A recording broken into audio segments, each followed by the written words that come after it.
Have you ever felt invisible, worthless, or small?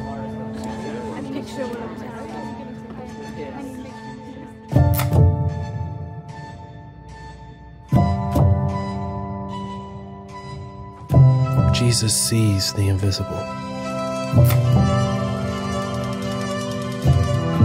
He values the worthless, and he lifts up the small.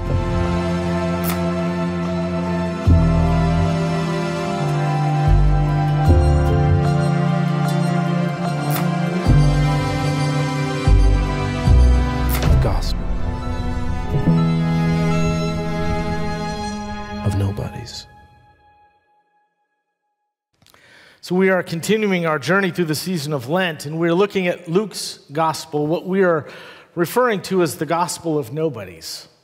And we're doing that because we see over and over again that Luke's gospel, even more so than all of the other gospels, portray this picture of Jesus as being deeply concerned, having compassion, have a connection with the nobodies, the marginalized, the pushed down, those that are made to feel small, second class.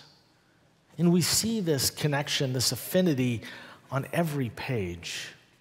And of course, as Renee mentioned, we are encouraging everyone to join us in this journey during this season by reading together the entire gospel over the course of the 6 weeks. We've put together a daily reading plan and all sorts of other different resources that help to bring light to our reading. And I'm very pleased to say that the response to this has been overwhelmingly positive.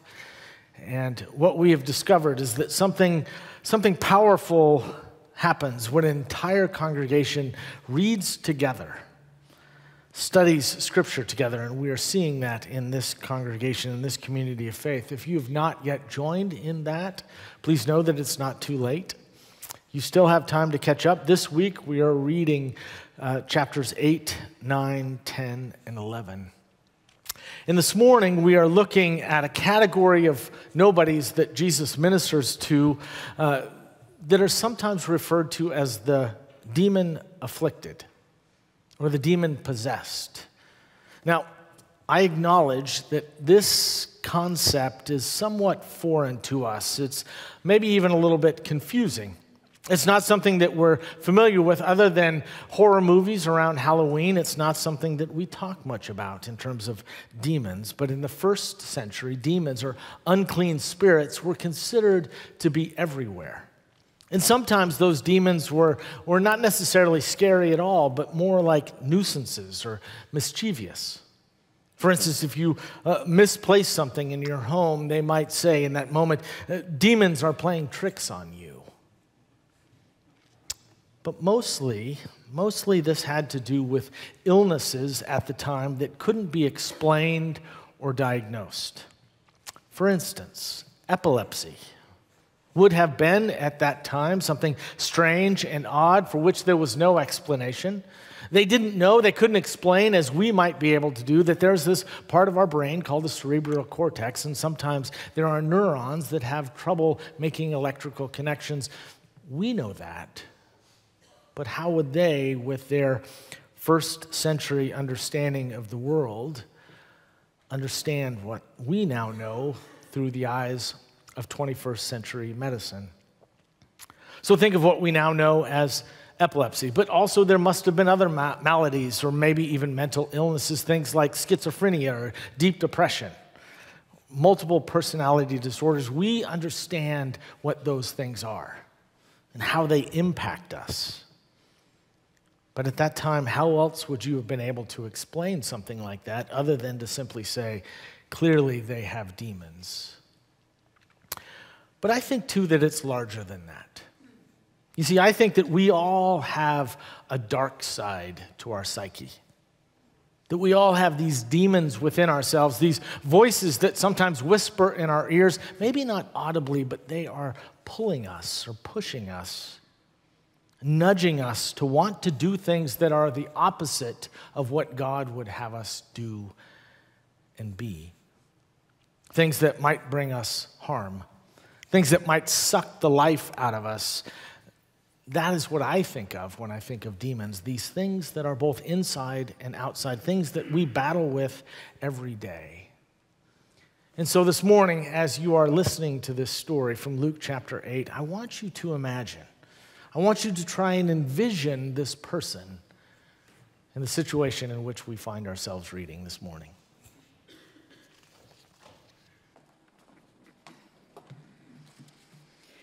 Today's scripture reading is found in the Gospel of Luke, selected verses from the 8th chapter. Here begins the reading. Then they arrived at the country of the Gerasenes, which is opposite Galilee. As he stepped out on the land, a man of the city who had demons met him. For a long time he had worn no clothes, and he did not live in a house, but in the tombs. When he saw Jesus, he fell down before him and shouted at the top of his voice, "What have you to do with me, Jesus, Son of the God Most High? I beg you, do not torment me." For Jesus had commanded the unclean spirit to come out of the man. Jesus then asked him, "What is your name?" He said, "Legion," for many demons had entered him. They begged him not to order them to go back into the abyss. Now there on the hillside, a large herd of swine was feeding, and the demons begged Jesus to let them enter those. So he gave them permission. Then the demons came out of the man and entered the swine, and the herd rushed down the steep bank into the lake and was drowned. Then all the people of the surrounding country of the Gerasenes asked Jesus to leave them, for they were seized with great fear. So he got in the boat and he returned. The man from whom the demons had gone begged that he might be with him, but Jesus sent him away, saying, "Return to your home and declare how much God has done for you." So he went away, proclaiming throughout the city how much Jesus had done for him. Here ends the reading. The word of God for the people of God. Thanks be to God.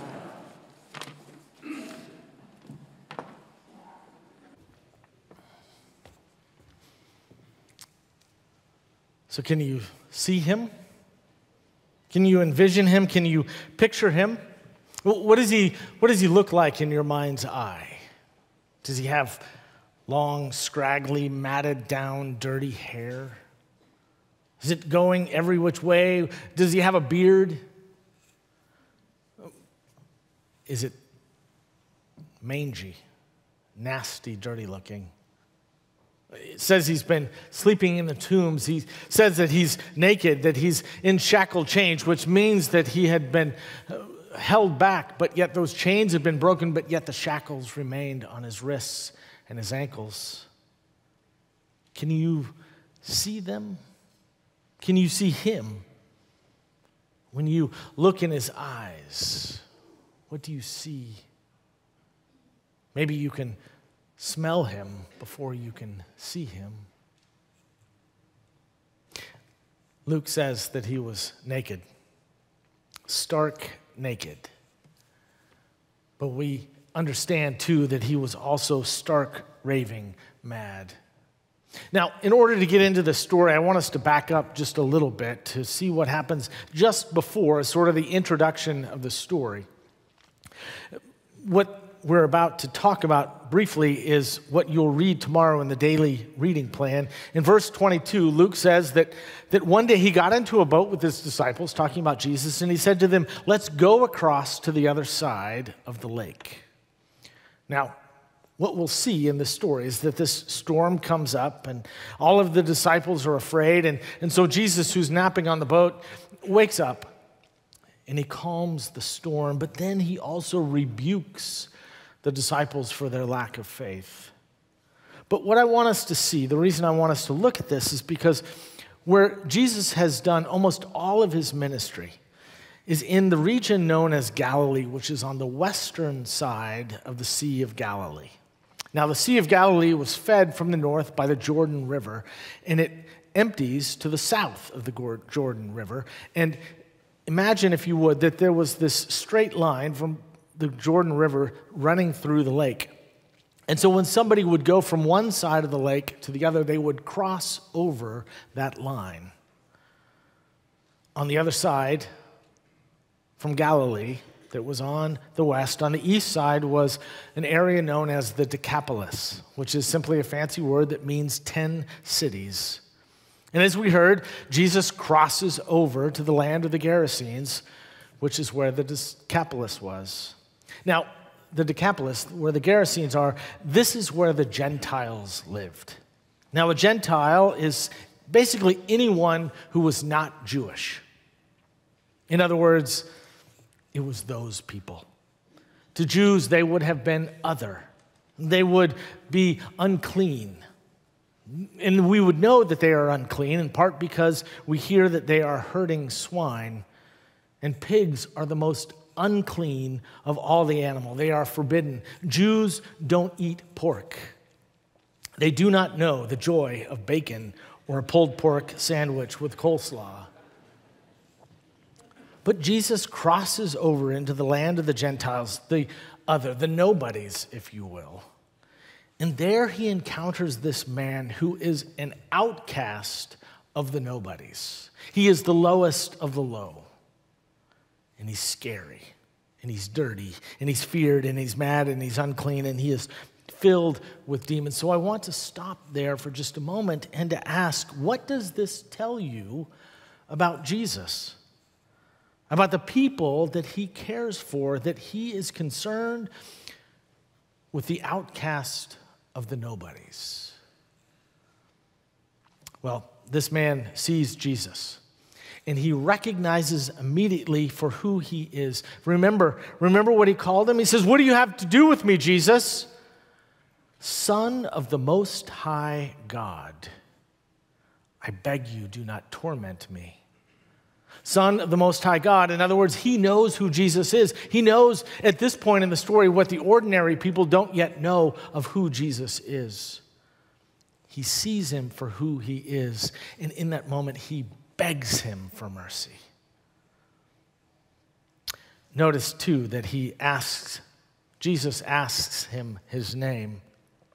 Because at the time, knowing the name of a demon meant that you had some sort of power over it.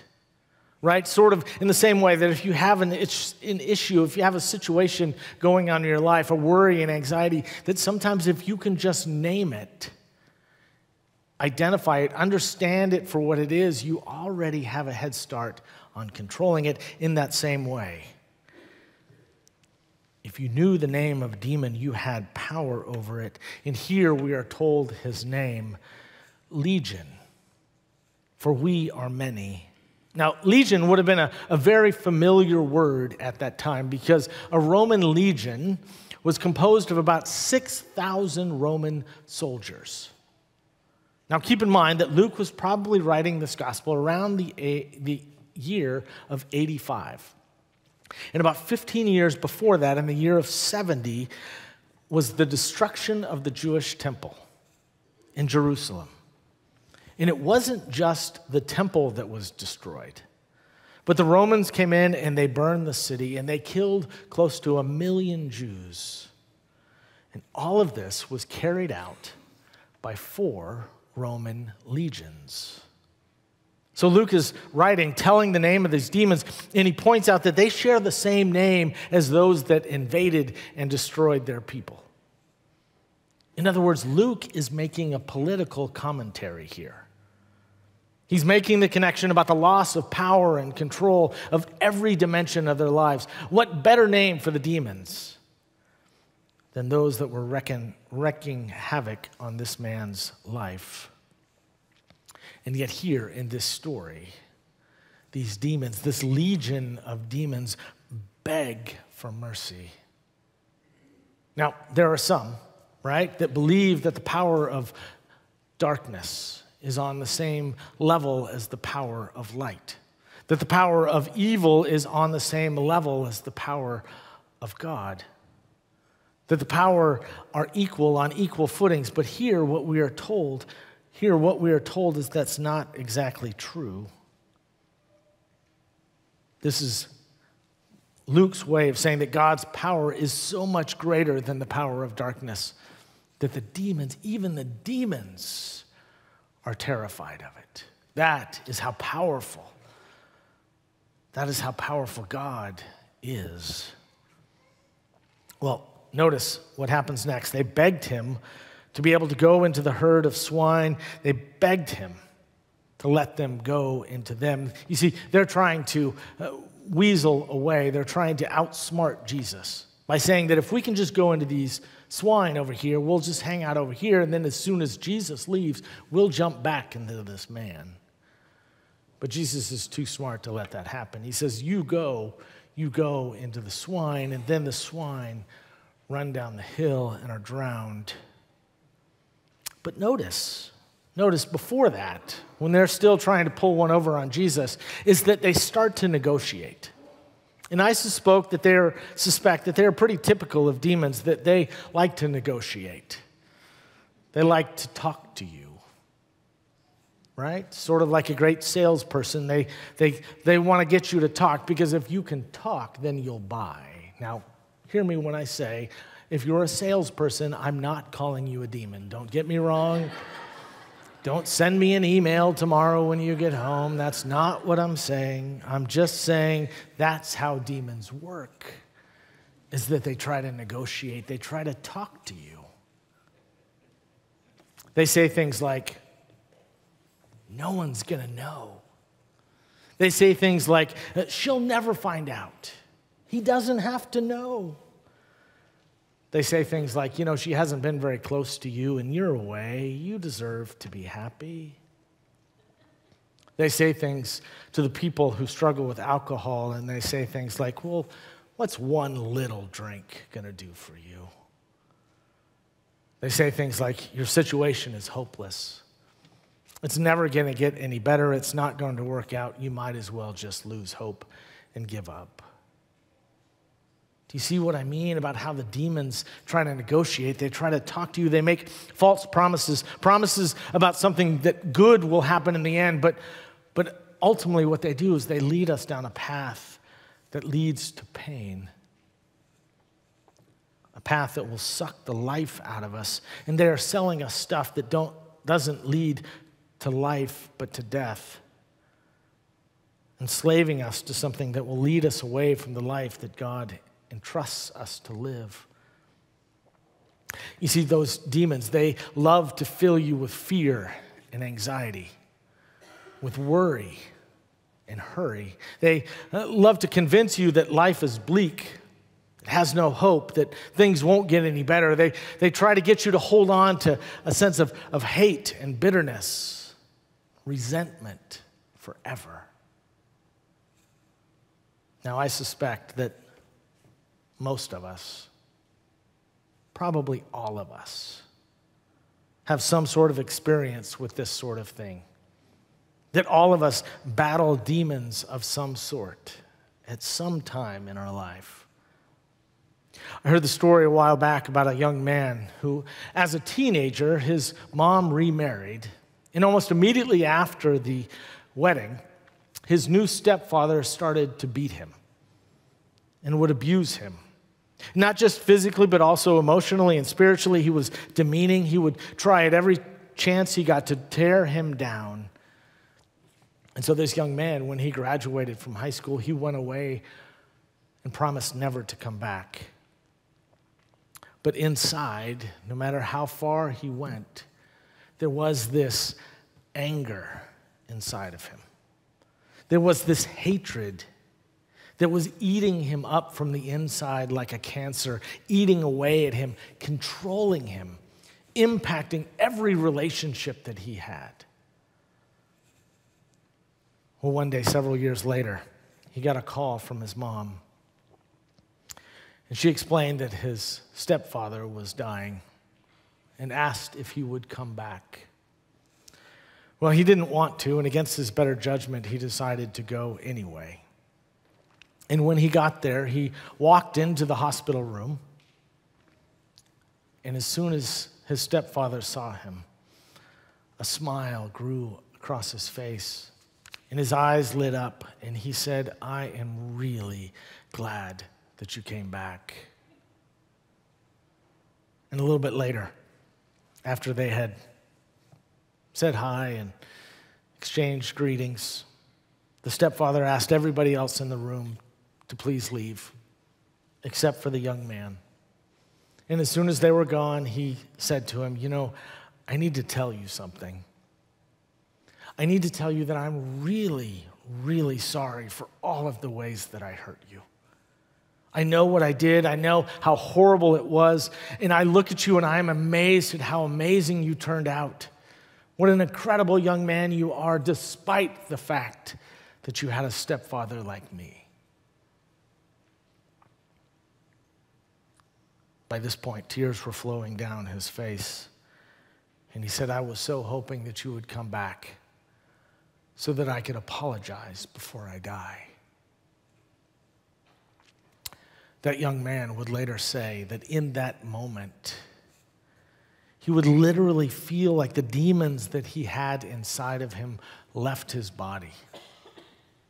He said, my life changed because it was no longer filled with hatred and anger. Since that moment, he says, I've become a new person. I've become set free. I've been exorcised of my demons.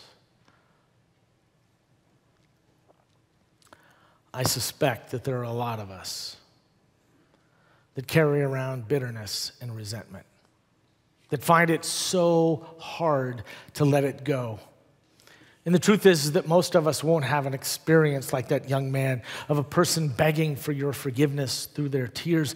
For some of you, that person that harmed you, that injured you, that belittled you, betrayed you, is dead and gone. And sometimes they may never know or even care that they hurt you.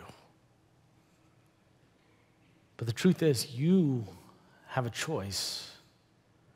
The choice is to let that demon take up residence in you and continue to poison your heart, your mind, making you sicker and sicker and sicker, and more and more and more bitter. But know that when they do that, that person is harming you twice, not just back there when they betrayed or abused you, but now. They continue to own you through the bitterness and the resentment and the pain that you continue to carry with you. And that kind of demon, it needs exorcism. The exorcism of Jesus to help you forgive, to help you let go. And that's not to say that what they did is okay. That's not what forgiveness means. But to be able to let go so that it doesn't destroy you from the inside. Because when that happens, we end up living in tombs. Which I think is a fancy way of saying that we can still be alive and still be dead. Or some of you may be on the other side of that relationship. You may be the one who hurt someone else, and they are carrying hurt and bitterness and resentment towards you. And the truth is, you have a role to play in exorcising their demons as well. You can go to them and you can ask for their forgiveness, and you can hope that they forgive you, and they may not. But you do have part of a role to play. You might have the power to set them free. Now, I want you to notice how the story ends. The man has been set free from the demons, and he's sitting there at the feet of Jesus. He's been made well. My guess is he's had a shower and a haircut, trimmed up his beard, got a new set of clothes. And he's sitting there at the feet of Jesus, and he's whole again. And we're told that the townspeople came back and they saw him there. And now you would have imagined that they would have been amazed and excited. This person who was an outcast is now one of us. He's been made whole. And they might want to know more about the power of this man that has set him free. But did you notice what happens? What were they concerned about? What happened to our pigs? What happened to our pigs? And they begged Jesus to leave. They said essentially, this is our livelihood, these pigs. You've cost us everything. We can't afford you, Jesus. I think one of the saddest lines in all of Scripture is that the Lord of life, the one who has the power to cast out demons, to make us whole again, was begged to leave because he cost too much. But this man who has been set free goes and tells people about all that God has done for him. This man who is an outcast to the nobodies is shown by Jesus that he is somebody. That he is somebody in the eyes of God. Now go, he says, go and tell everyone. Church, here's what I believe to be true with every cell of my body. And that is that this Jesus that we seek, the one who travels across storms on a lake to find that one person whom others thought was a lunatic and a loser, to cast out his demons, to give him back life. What I believe to be true is that if he did it for him, he'll do it for us. If he can cast out his demons, then by God, he can cast out ours too. Amen.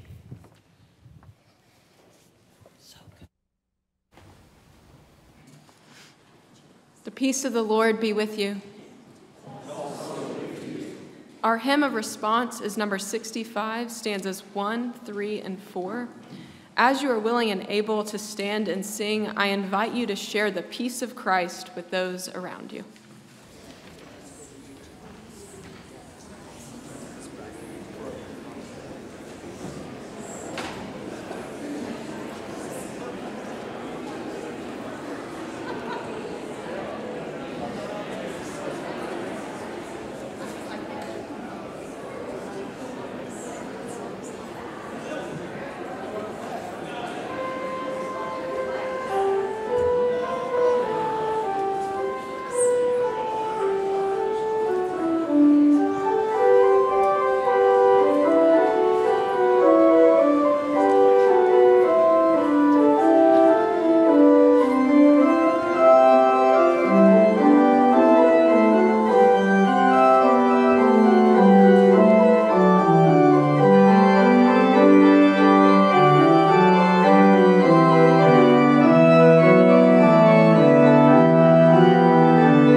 A little earlier, you got a chance to meet Lauren Sierra if you hadn't met her before. She's been visiting in the Sunday school classes, introducing herself, so maybe you've had an opportunity to find out a little bit more about her. I have to tell you, she has already been such a blessing to the rest of the ministry team. She asks smart questions. She is full of energy and ideas, and it just lifts the whole ministry team to be serving alongside her. I want to say thank you to you because it is your generosity that has made it possible for University Christian Church to have a full-time director of college ministry. She is the beginning of a 3-part team, a new vision for our ministry to students. We are so excited about that, and we are so blessed to have Lauren with us. I hope you'll take a moment to introduce yourself afterwards. Please know that it is your generous giving that makes all of this possible. We are so grateful for you. Let's receive now the tithes and offerings.